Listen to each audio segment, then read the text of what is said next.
सुप्रभात दोस्तों आज हम लोग समीक्षा करने वाले हैं मन्नू भंडारी के प्रसिद्ध उपन्यास महाभोज को।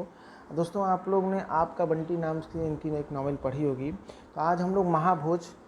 नावल को पढ़ते हैं। मन्नू भंडारी के बारे में मैंने आपको पहले ही बताया है कि ये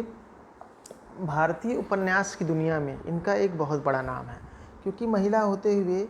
इन्होंने जो इनके जो नावल हैं उसमें समाज की बहुत सारी धारणाओं को तोड़ने वाली बातें, समाज की जो विकृतियां हैं उसको ये बहुत ही अच्छे ढंग से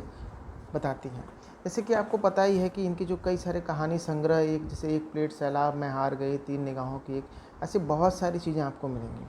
और उसके अलावा अगर हम लोग बात किया जाए तो मन्नू भंडारी का महाभोज उपन्यास इस धारणा को तोड़ता है कि महिलाएं या तो घर परिवार के बारे में लिखती हैं या अपनी भावनाओं को दुनिया में ही जीती मरती हैं। देखिए, महाभोज जो है एक विद्रोह का राजनैतिक उपन्यास है, क्योंकि देखिए पॉलिटिक्स, भारतीय पॉलिटिक्स आपको पता ही है कि बहुत ज़्यादा गंदा पॉलिटिक्स होता है। यहाँ पर आम आदमी, गरीब आदमी के लिए भारतीय पॉलिटिक्स में जो उसका मुकाम है वो एकदम ही निचले स्तर का होता है।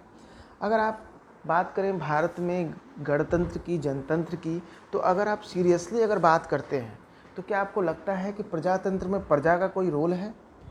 नहीं, प्रजा का रोल सिर्फ वोट देने से संबंधित है। ये नॉवेल आपको कई सारे ऐसे पॉइंट्स की ओर आपको प्रदर्शित करेगा जिसमें आपको ये समझ में आएगा कि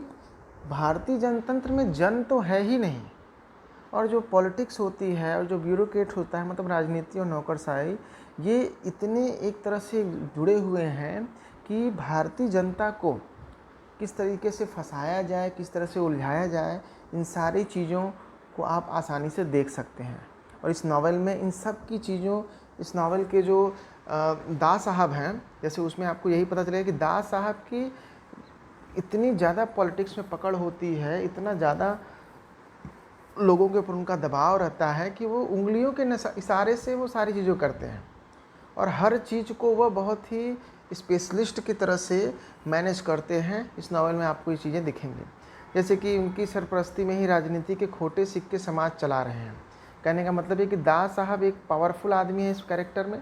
इस नावल में, और उनके द्वारा सारे के सारे ऐसे बेकार लोग भी सोसाइटी को चला रहे हैं, गवर्नमेंट को चला रहे हैं, जिनसे अगर बात की जाए कि वास्तविकता उनसे पूछा जाए, उनके कार्य को देखा जाए, तो इस नावल में आप पाएंगे कि वो कुछ नहीं कर रहे होते हैं।